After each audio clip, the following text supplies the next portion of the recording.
Ravie de vous accueillir dans la salle Ampère aujourd'hui pour ces 2 journées de table ronde qui vont s'avérer intenses du Paris-Saclay Summit. Alors, c'est une 2e édition, vous ne l'aurez pas manqué, donc la première a été un grand succès. Cet événement est organisé par Le Point avec le soutien de l'agglomération Paris-Saclay Polytechnique, de la région Île-de-France et de nombreux partenaires, médias, entreprises, académiques, dont vous allez pouvoir découvrir le nom dans le hall. Alors, rien que dans cette salle, on va avoir environ 22 conférences sur les 2 jours. En tout, il y aura une 60aine de conférences. Donc, je vous propose de ne pas trop attendre pour vous dévoiler le premier thème de cette table ronde.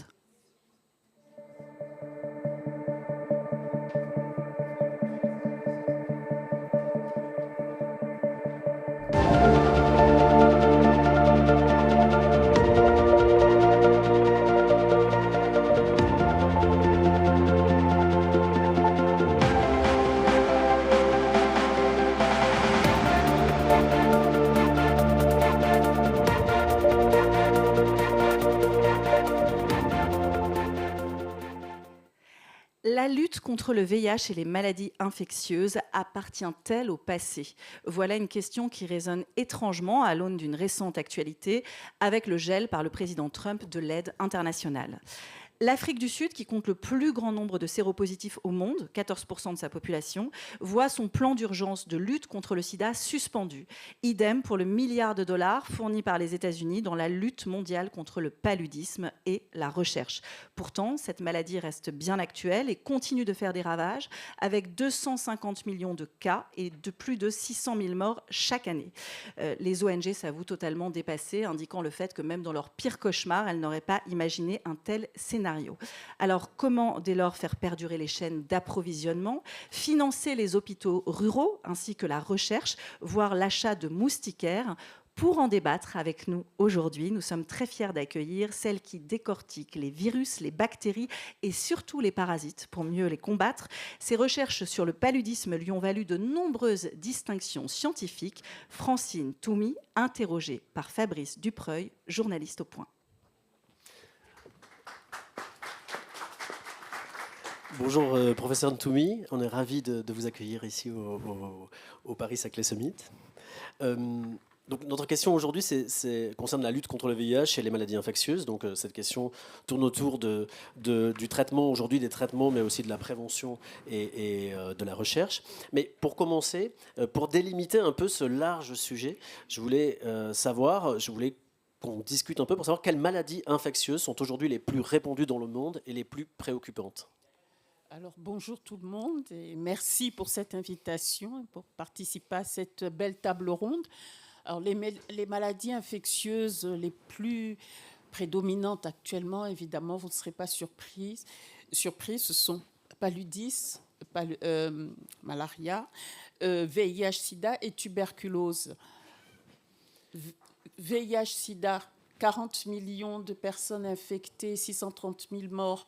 Paludisme, 263 millions de cas et 630 000 morts. Et la tuberculose, 10 millions de cas et 1,3 million de décès. Donc ce sont les maladies qui tuent le plus sur la planète. D'accord. En septembre 2021, le directeur du Fonds mondial avait déclaré que le Covid-19 avait eu des effets dévastateurs sur la lutte contre le VIH-Sida, contre la tuberculose et le paludisme. Est-ce que vous diriez que le Covid-19 a effectivement ralenti le travail qui a été fait, qui devait être fait sur ces 3 maladies ? Alors oui, la Covid-19 a eu un impact significatif sur ces 3 maladies. Déjà pour le diagnostic, le dépistage, l'accès, d'abord les patients, l'accès aux centres de soins, impact. Ensuite, dans le diagnostic, pas de tests de dépistage, pas de réactifs dans les centres de santé. Et puis ensuite, dans le traitement. Donc pour ces 3 maladies, il y a eu un impact, l'accès aux antirétroviraux, aux antituberculeux, aux antipaludiques. Et on a vu donc la lutte avoir une réduction dans son impact dans les différents pays. Que ce soit en Afrique, mais aussi dans le reste du monde. Le travail qui a été fait sur la Covid-19, est-ce qu'il a pu quand même, bien sûr, aider, ou en tout cas aller dans un sens qui était positif pour la recherche sur les autres maladies ? Alors oui, alors je souris parce que en 2020 justement, quand j'ai vu tous les financements qui avaient été mis dans la Covid et la recherche qui a été boostée comme je ne l'ai jamais vu au cours de ma carrière, j'ai eu un moment de blues et j'ai écrit un article pour Nature et où je disais ça serait bien si les maladies tropicales avaient autant d'intérêt que la Covid. Bon et mais au-delà de cela, qu'est-ce qu'on a vu avec la Covid? Les vaccins à mRNA ont permis de faire une avancée dans la recherche, pas que pour la Covid, mais dans les autres maladies. Par exemple, dans le paludisme, maintenant, il y a la piste vaccin mRNA. Donc, la Covid a servi certes cette maladie, mais aussi la recherche, parce qu'il y a eu aussi ces financements ont permis de travailler aussi sur les autres maladies. Et est-ce que vous avez pu déjà tirer des leçons de ce travail qui avait été fait? Alors, les leçons, comme je viens de le dire, les vaccins mRNA, par exemple, qui sont maintenant en cours de réflexion, de développement dans le cadre du paludisme. Mais moi, je dirais plus dans la manière de travailler. Parce que la Covid, les scientifiques ne se sont jamais autant parlé que pendant cette pandémie. On n'a jamais autant partagé nos savoirs sans aucune restriction, sans aucune frontière. Et donc, pour moi, ça a été une des leçons les plus importantes, le partage de la connaissance et surtout la mise en commun des données. D'accord. Alors, on va revenir à la question qui nous préoccupe aujourd'hui. La lutte contre le VIH et les maladies infectieuses appartient-elle au passé? Donc, c'est le sujet de cette conférence. On imagine que la réponse est non, puisque sinon on ne la poserait pas comme ça, mais on a l'impression pourtant que de nombreux progrès ont été faits ces dernières années, notamment en matière de lutte contre ces maladies, et notamment sur le sida.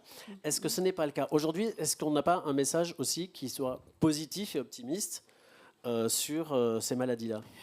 Si bien sûr que la science progresse, évidemment, on le voit tous les jours, grâce à de nombreux essais cliniques, même si ces 3 maladies infectieuses qui sont les plus importantes sont aussi les plus importantes en Afrique. L'Afrique porte plus de 90% du poids de ces maladies. Mais de nombreux essais cliniques ont eu lieu. Et par exemple, pour le VIH-Sida, on voit dans la PrEP, à savoir la prévention à l'exposition donc, face au VIH-Sida, des avancées comme un traitement, par exemple, qui permet des injections, un traitement injectable qui permet d'avoir que 2 fois l'an une injection, mais une protection à 100%. C'est très important en termes d'avancée scientifique et de prévention dans cette maladie, mais comme toute avancée, pour le moment, ce traitement préventif est encore trop cher, et donc on espère qu'il y aura des génériques. Là, c'est un exemple, mais dans le paludisme aussi, il y a des avancées en matière d'insecticides, etc.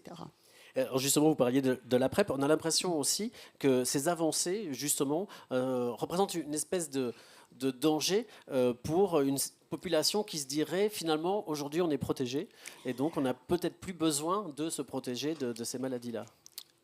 Oui, quand on parle du VIH-Sida, malheureusement on en parle beaucoup moins et alors que la science avance, il y a aussi les vaccins contre le VIH. Là aussi, la science avance dans son développement. On a l'impression que cette maladie est banalisée, et pour les jeunes générations, que cette maladie n'est plus un problème. Et donc là, on constate que les nouvelles infections, l'ONU-SIDA montre que le taux de nouvelles infections augmente.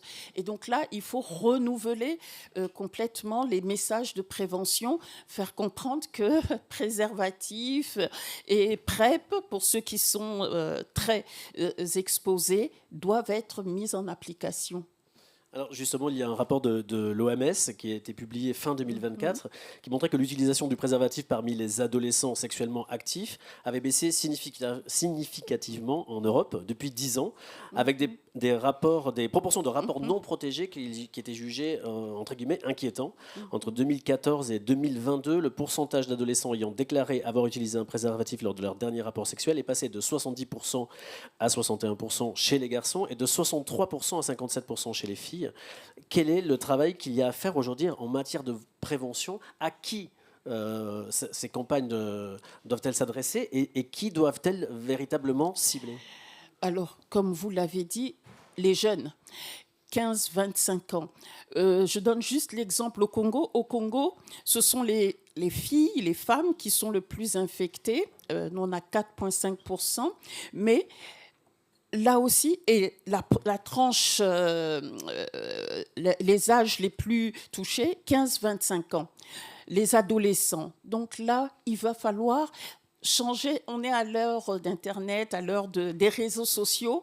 Il va falloir les utiliser les outils que les jeunes utilisent couramment pour mieux les informer. Parce que malheureusement, je crois que dans cette lutte, on est resté avec les vieux outils qui ne sont plus adaptés à cette lutte. Donc, il faut renouveler les messages et adapter de façon de nouveau à mobiliser cette tranche d'âge à façon qu'elle se préserve, parce que même si, encore une fois, les outils, on peut vivre longtemps avec cette infection, le VIH ou les autres maladies qui peuvent être prévenues, mais la prévention, rien ne vaut la prévention.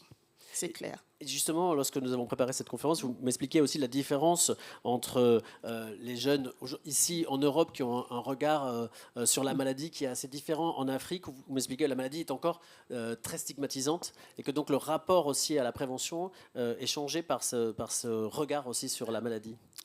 Oui, absolument. À savoir, en recherche, je dis toujours, un outil qui marche dans un pays, en particulier dans le Nord, qui marche 100%, l'efficacité, doit être testé sur d'autres populations. Donc, parce que malheureusement, culturellement, les gens sont différents. La manière d'aborder certains traitements, la manière d'utiliser certains outils peut être différent. Donc, il faut adapter. Et chez nous ou en Afrique, cette maladie est encore stigmatisée, quoique beaucoup moins. Et ce qui fait, et surtout l'accès au traitement est beaucoup plus difficile chez nous, ce qui veut dire qu'il faut, là aussi, encore une fois, utiliser des outils de prévention adaptés aux populations. Et en plus, attention, même dans le même pays, on a la ville et on a les zones rurales. Et là aussi, les messages doivent être complètement adaptés aux populations auxquelles elles s'adressent. Et est-ce que vous, à votre niveau, vous constatez un progrès justement dans ce travail de prévention?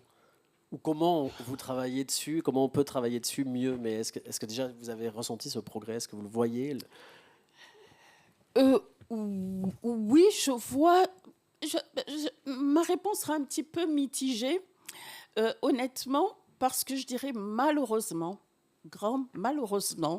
les sociologues, les anthropologues sont des personnes, des scientifiques qui sont mis à part dans la recherche sur les maladies infectieuses. Je le déplore, je suis biologiste moléculaire, mais je dis toujours, on peut trouver le meilleur outil. Si on ne sait pas comment apporter cet outil aux populations, ça sera zéro. Et c'est ce qui se passe, c'est que chez nous, en sciences, les sociologues sont mis à part, les anthropologues sont mis à part, alors qu'ils devraient être complètement faire partie de nos équipes de recherche pour mieux utiliser ce que nous trouvons, ce que nous développons. Donc, chez nous, ce que je fais au Congo, c'est que j'encourage, j'essaie de communiquer, de travailler avec les sociologues pour pouvoir leur demander comment expliquer aux populations autochtones, entre guillemets, les populations autochtones, on les appelait les pygmées. Bon, ça ne se dit plus, mais c'est pour mieux expliquer. Comment, par exemple, expliquer aux populations autochtones l'utilisation des moustiquaires imprégnés, l'utilisation de tel outil. Moi, ça, je ne sais pas le faire, mais des sociologues, des anthropologues locaux sauront comment leur expliquer. Très bien. Alors justement, là, vous parliez des moustiquaires. Je vous propose de vous arrêter un peu sur le paludisme, sur lequel vous travaillez beaucoup. On va essayer de reprendre un peu de zéro pour ceux qui connaîtraient mal ou en tout cas pas assez cette maladie. Comment les parasites du paludisme se transmettent-ils ? Alors, les parasites du paludisme, déjà, il faut que, en tant qu'être humain, on sache que le paludisme est l'une des maladies les plus vieilles du monde. C'est de un. Ensuite, comment se transmet ce parasite ? Par les moustiques. Les moustiques, l'anophèle, le genre anophèle, l'anophèle femelle en particulier. Et donc, cette anophèle femelle pique. Et en fait, quand elle pique, elle se nourrit. Elle a besoin de sang pour ses œufs. Donc, elle vient nourrir. Et au passage, elle nous paye en nous injectant quelques petits parasites. Et ces parasites vont directement dans le foie. Et quand les parasites sont dans le foie, dans notre foie, on n'est pas malade, on ne le sait pas. Et ils restent 7 à 10 jours dans le foie, et après, ils sortent du foie et vont dans les globules rouges, infecter les globules rouges. Là, pendant 2 jours, ils se multiplient dans les globules rouges, et c'est lorsque les globules rouges éclatent, quand il y a trop de parasites, que clic, on a un pic de fièvre et on commence à voir les symptômes de la maladie. Voilà. D'accord. Alors justement, comment fonctionnent ces parasites ? Parce qu'on dit que c'est les parasites du paludisme, il n'y a pas un parasite du paludisme. Absolument. Et comment cela fonctionne ? En fait, est-ce qu'il y a... J'avais lu ce passage-là sur le parasite et le travail du parasite qui a le moyen d'attirer aussi le moustique, et qui a un jeu avec le parasite qui est difficile à combattre parce qu'il s'adapte très facilement. Alors, le paludisme est une maladie qui se danse avec trois partenaires. Il y a le moustique, il y a l'être humain, qui peut être aussi l'animal, mais là on va parler que de l'être humain, et puis le moustique. Donc, et ce parasite, et là aussi il faut bien écouter les mots. Parasite. Donc le parasite, quand on traite quelqu'un de parasite, on sait ce que ça veut dire, c'est la même chose. Donc quand le parasite nous infecte, le but déjà c'est de ne pas nous tuer. Parce que si on meurt, il meurt aussi. Donc c'est vivre au crochet de l'être humain ou au crochet du moustique. C'est une chose. Donc, et ce parasite, quand il est soit chez l'homme, soit chez le moustique, est différent. Et de la même façon, quand il est dans le corps humain, un seul parasite peut varier dans le corps humain. Donc, il déjoue les réponses immunes de l'individu. Donc, c'est un jeu de cache-cache entre l'homme et le parasite. C'est de un. Ensuite, les parasites, comme vous l'avez dit très justement, il y en a beaucoup de parasites. Par exemple, Plasmodium falciparum, qui est l'espèce qui tue l'homme, il y en a une grande diversité, d'où la difficulté de trouver justement les bons vaccins, les bons traitements contre ces parasites. Alors, l'autre enjeu, l'autre important, c'est aussi aujourd'hui la plus grande résistance des moustiques aux insecticides. C'est une des confrontations les plus importantes aussi aujourd'hui pour lutter contre le paludisme. Oui. Alors, comme je vous l'expliquais, donc cette maladie qui se joue avec ces différents acteurs moustiques, humains et parasites, on a différentes armes. On essaie de trouver des armes pour attaquer cette maladie. On peut attaquer la lutte antivectorielle, c'est-à-dire la lutte pour tuer les moustiques. Pour ça, il y a les insecticides. Donc là, on cible le moustique. Mais le moustique, lui aussi, il a envie de vivre,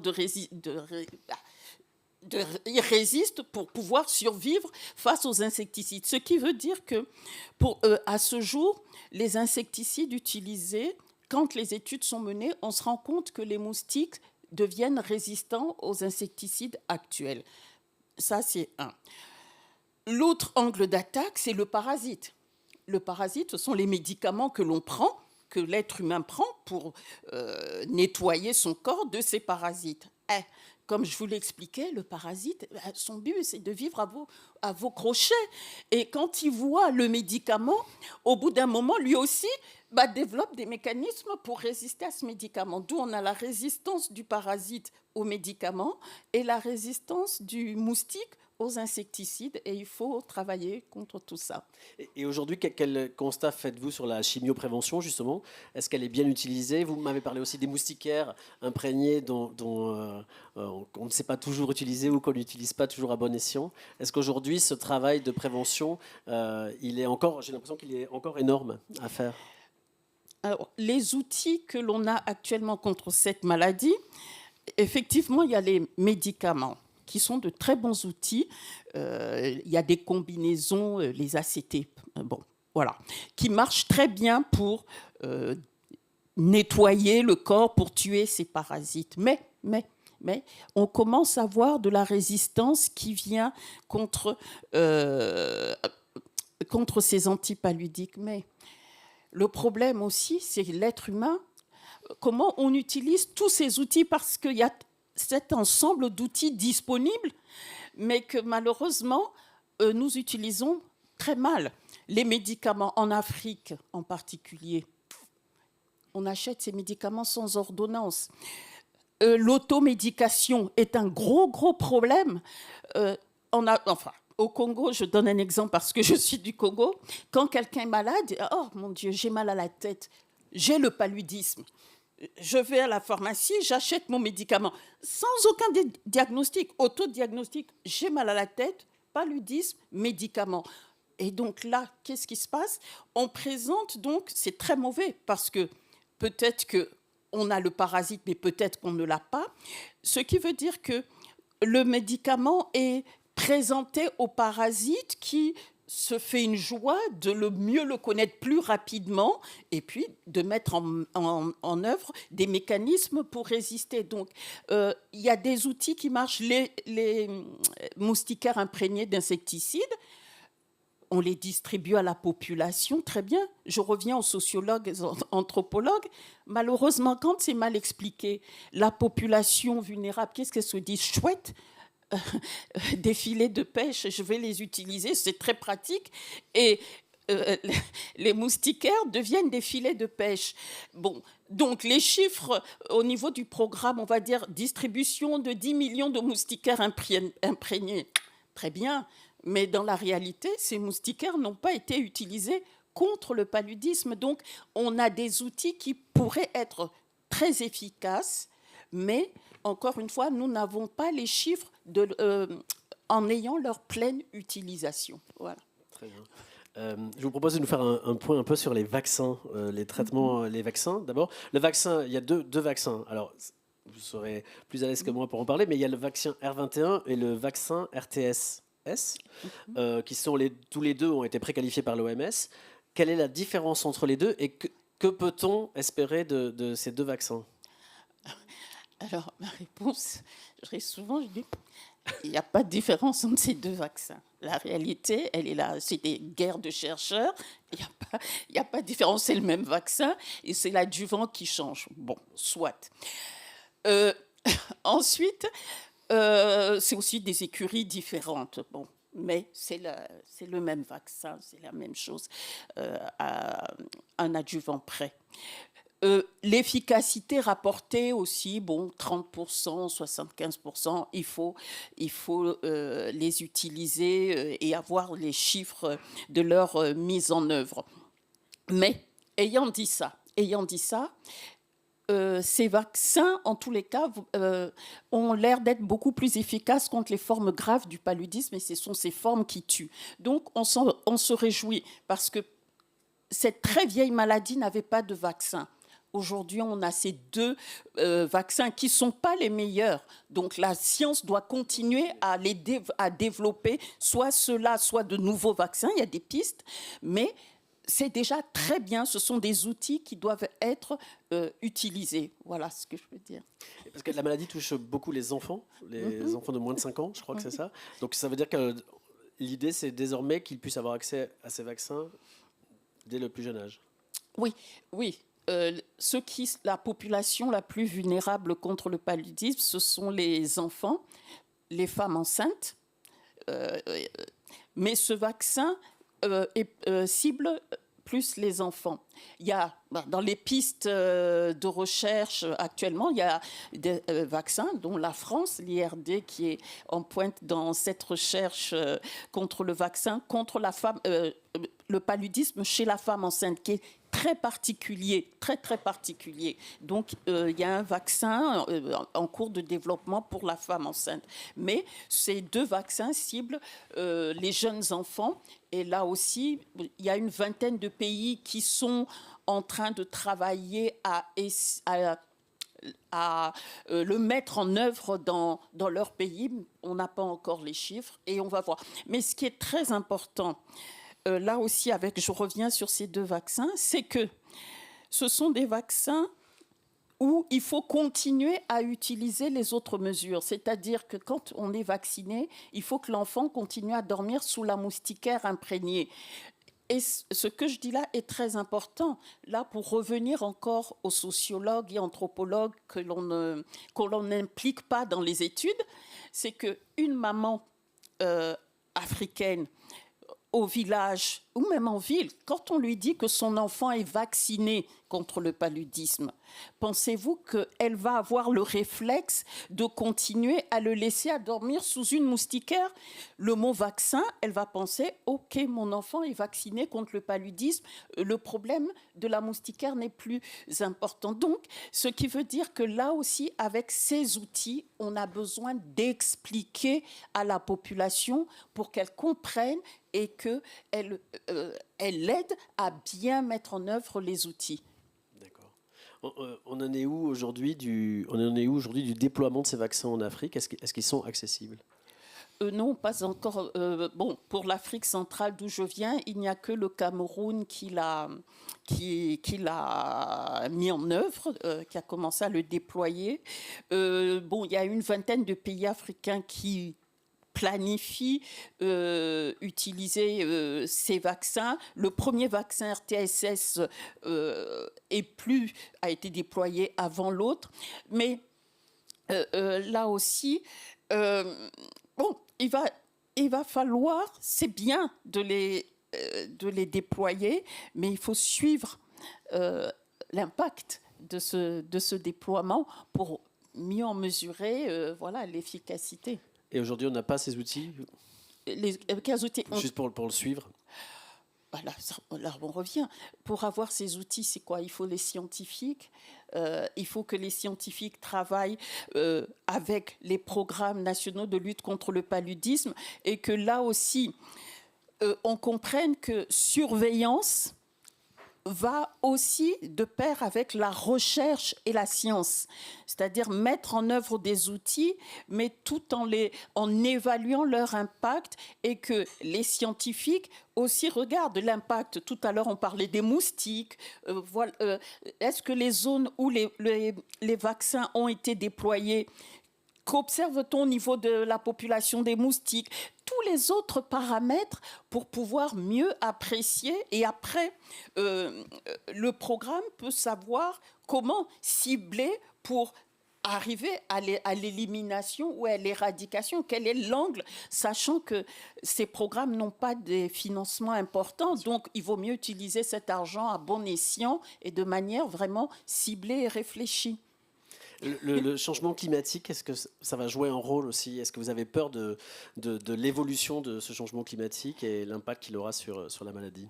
Absolument. Là, je reviens aux moustiques, là aussi. Les moustiques sont de très bons voyageurs, passagers clandestins dans les avions, vous savez. Et donc, avec les changements climatiques, les moustiques vont voyager et vont se retrouver dans des endroits où d'habitude il fait trop froid, ils meurent, ils disparaissent. Là, ils vont se sentir bien, ils vont proliférer. Comme vous savez, vous avez dû entendre parler du paludisme d'aéroport. À savoir qu'il y a des gens qui n'ont jamais pris l'avion, enfin, qui sont jamais allés dans des zones où il y avait du paludisme et qui vivent autour d'un aéroport et ils sont diagnostiqués, ils sont malades, ils ont le paludisme. C'est quoi? Ce sont les moustiques qui ont voyagé et qui sont venus gentiment les piquer. Donc là, avec les changements climatiques, on risque d'avoir ce genre d'épidémie dans des zones où il n'y avait pas de paludisme. Autre chose, il y a un moustique qui s'appelle l'Anopheles stephensi. Et ce moustique était très présent en Asie et en Inde. Depuis quelques années, on le voit en Afrique. Ce qui nous inquiète beaucoup. Pourquoi? Parce que justement, ce moustique est très adapté au changement climatique. Deuxièmement, ce moustique, nos moustiques, je dis comme ça, nos moustiques en Afrique, ils aiment bien piquer les gens dans la maison, le soir à une certaine heure. Ils sont bien adaptés. Stephensi, non. Lui, il attend dehors pour piquer, il vous attend dehors et à une autre heure. Ce qui veut dire, vous comprendrez que les programmes doivent là aussi s'adapter, adapter leurs outils. Et là aussi, ça veut dire qu'il faut être très vigilant au changement climatique. Donc il y a Stephensi chez nous, mais aussi dans les pays comme l'Italie, où il y a eu la Grèce, des pays où il y a eu le paludisme. Pourquoi ces pays n'auraient pas de nouveau des cas de paludisme si on n'est pas vigilant avec ces changements climatiques et, encore une fois, nos moustiques qui prennent l'avion avec plaisir? Décidément, le combat est loin d'être terminé, effectivement, on n'appartient pas au passé. Comment le paludisme interagit avec d'autres infections, d'autres co-infections, notamment avec le VIH? On imagine que ça doit aussi compliquer les traitements et la gestion des patients? Oui,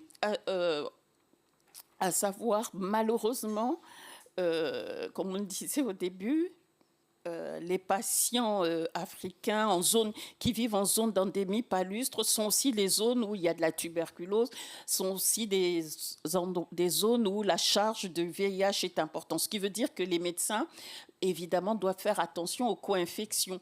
Par exemple, quelqu'un qui est porteur du VIH a un médicament, cotrimoxazole par exemple, quand il a ce traitement, il ne faut pas lui donner un antipaludique.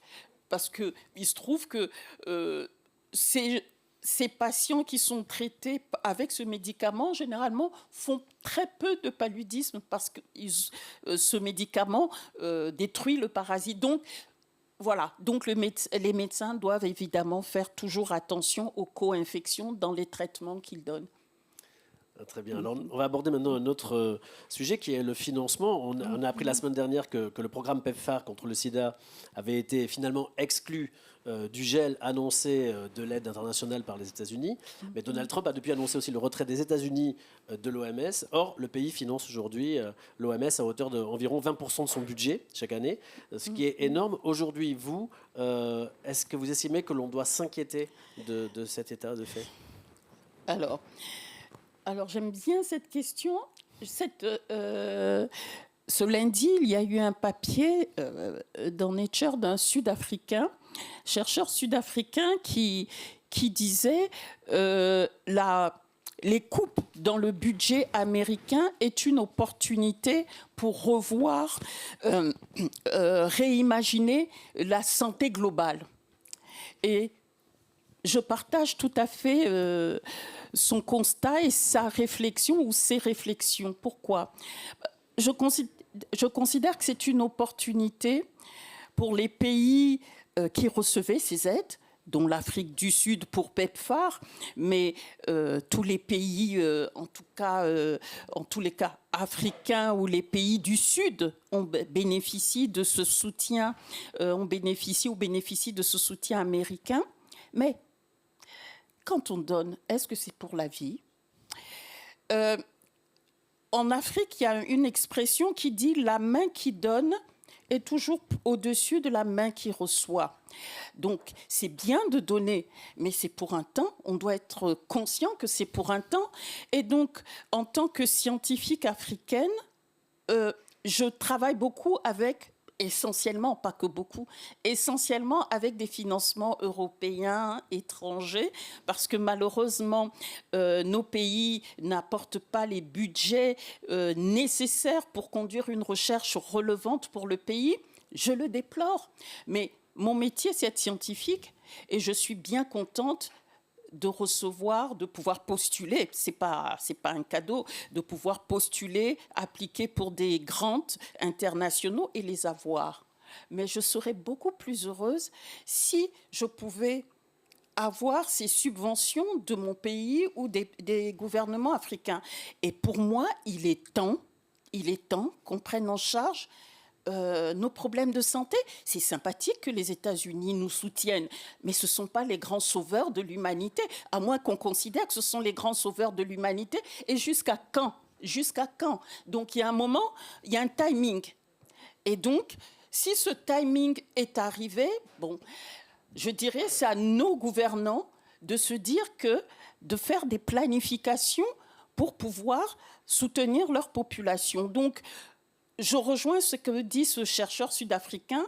Ces coupes sont peut-être difficiles à digérer, mais c'est une opportunité pour qu'on décide de mettre les budgets nécessaires pour pouvoir conduire une recherche relevante pour nos populations. Ce n'est pas aux États-Unis de réfléchir sur les budgets américains pour résoudre les problèmes de nos populations, je pense. On a une idée aujourd'hui justement des budgets qui sont alloués à la recherche. J'imagine que vous allez me dire qu'ils ne sont pas suffisants, mais c'est ce qu'on comprend bien dans ce que vous nous dites. Est-ce qu'on sait à peu près à combien s'élèvent ces budgets aujourd'hui ? Bon, enfin, ce qui est demandé et qui avait été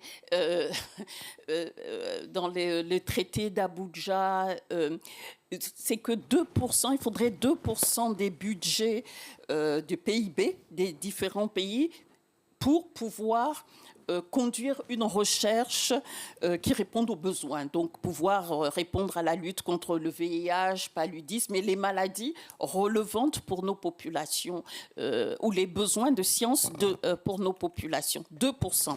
Jusqu'ici, c'est l'Afrique du Sud qui met le budget le plus important et c'est 0,85% de son budget.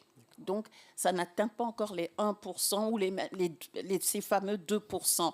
Donc, il y a des efforts encore à faire. Et là, nous nous battons. Ce que je dis, ce n'est pas mon combat. L'Africa CDC est en train de travailler avec les banques de développement africaines de développement pour lever des budgets pour pouvoir répondre là aussi aux besoins de diagnostic, aux besoins de l'industrie pharmaceutique locale. Justement, c'est un des défis aussi, c'est de la production des médicaments aujourd'hui. On en est où et que peut-on espérer ? Quelle est la hauteur de ce défi ? On en a parlé un peu pendant la préparation et je sais que c'est un sujet qui vous tient à cœur. Oui, pour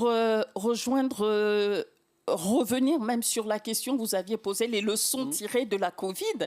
Les leçons tirées de la Covid, les frontières étaient fermées. Quand on est dépendant à 98% de l'extérieur, alors là, on se regarde dans le miroir et on se dit, on fait comment ? Donc, il serait peut-être temps de trouver des solutions localement et qu'on investisse. Ça, c'est un. Ensuite, toujours les leçons tirées de la Covid, on s'est rendu compte que les vaccins, ces fameux vaccins, quand tous les gouvernants, ce qui est normal, voulaient protéger leur population. Les gouvernants ont d'abord, les riches, qu'est-ce qu'ils ont fait ? Ils ont d'abord acheté les vaccins pour eux et après, ce qui restait, on envoyait aux Africains. C'est très vexant, c'est très humiliant, mais dans le même temps, c'est presque normal de d'abord protéger les siens. Donc là, les leçons tirées, on s'est rendu compte qu'il était important qu'on développe l'industrie pharmaceutique aussi sur le continent pour qu'on puisse avoir les produits pharmaceutiques, vaccins, tests de diagnostic aussi, pas que vaccins, médicaments, mais tests de diagnostic pour diagnostiquer nos maladies. Donc là, effectivement, il y a un travail qui est de plaidoyer, de recherche de financement au niveau régional pour pouvoir avoir des industries pharmaceutiques sur le continent, et cela aussi permettrait de réduire les coûts de tous ces produits pharmaceutiques qui nous coûtent extrêmement cher quand ils sont importés. Très bien. Je vais me permettre de vous interrompre. Merci beaucoup, en tout cas, pour cet éclairage qui nous montre à quel point cette recherche est aussi sociologique, politique, enfin l'importance en tout cas de continuer à travailler. On passe aux questions-réponses, peut-être parce que Exactement. vous avez des questions-réponses dans la salle. Ah bah formidable, alors je m'approche tout de suite. Merci. Bonjour, c'était très intéressant. Voilà, j'ai une question je dirais sur l'environnement. Parce que les moustiques, bon, en France, il y a eu aussi à un moment des moustiques, il y avait des marais, notamment dans le sud-ouest de la France. On a résolu en asséchant ces marais, en développement des canaux et autres. Alors, la question, c'est sur le terrain, sur l'environnement. Est-ce qu'il y a aujourd'hui une possibilité de penser l'avenir en Afrique en diminuant le nombre d'anophèles et de moustiques, et quelles sont les perspectives? Alors, vous voulez dire s'il y a des efforts d'assainissement sur le continent pour... oui, il y a des... il y a des efforts, mais là, je reviens sur... ce sont des efforts concertés. C'est-à-dire, il y a une décision politique, mais pas que décision politique, avec les populations pour comprendre le rôle important de l'environnement, justement, dans cette prolifération des moustiques. On donne souvent l'exemple, les vaccins contre le paludisme viennent juste d'être déployés, mais il y a beaucoup de pays qui ont vu le paludisme éliminé de leur pays. En Afrique du Sud, le paludisme a été éliminé. Il n'y avait pas de vaccin contre le paludisme. Ça a été l'assainissement de l'environnement et Mass Drug Administration, l'administration de médicaments à la population. Et donc, mais ça a été un effort concerté et une très bonne coordination, et environnement et diagnostic et traitement, et le paludisme a pu être éliminé. Donc, effectivement, il faut ces efforts, mais cela demande aussi des budgets, etc. On avait d'autres questions, s'il me semble, dans la salle. Oui. Alors, une question.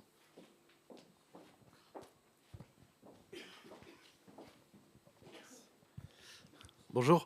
Est-il vrai que les parasites du paludisme, une fois qu'ils se trouvent dans le sang d'un patient, d'un malade, a le moyen d'appeler, entre guillemets, d'autres moustiques à venir piquer le patient? Ou est-ce que c'est trop schématisé de dire ça? Alors, bon, là, c'est peut-être un peu schématisé, mais ce que je peux dire, c'est que nous ne sommes pas tous égaux face aux piqûres de moustiques. Bon, il y a des gens qui ont meilleur goût, que d'autres. Et donc, forcément, ces gens attireront plus les moustiques. Donc, ça, c'est clair. Donc, voilà, on n'est pas égaux. Voilà. Moi, j'ai le temps pour une dernière question aussi très rapide. Vous encouragez effectivement les sociologues à travailler avec les chercheurs, et ce partout. Qu'est-ce qu'il faudrait faire pour ça? Il faut créer des laboratoires. Comment on va arriver en fait à ce que sociologues et chercheurs se rejoignent?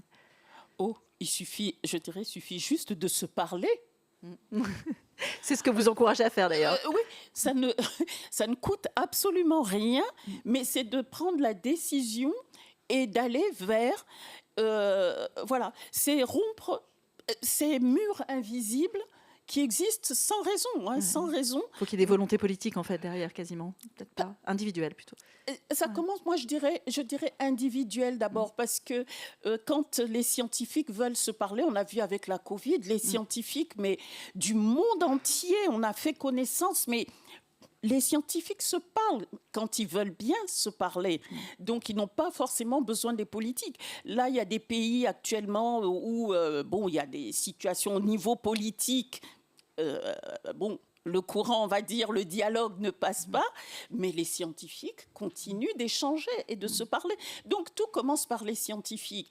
Et après, s'il y a des patents, des brevets, évidemment, ça peut passer à un autre niveau. Mais tout commence par une volonté des scientifiques, aller vers les sociologues pour leur dire, bon, voilà, j'ai tel... Que faire? Que les biologistes pensent et je dirais presque cette modestie de se rendre compte que, quel que soit l'outil formidable, sinon pas les anthropologues, l'outil, il sera beau, mais il va rester sur la table. Pas. Il faut que cette modestie arrive. Merci beaucoup à des scientifiques comme vous, en tout cas, d'ouvrir le dialogue et de prendre la parole. Merci beaucoup, Fabrice et Francine Ntoumi, Fabrice Dufreuil. Merci.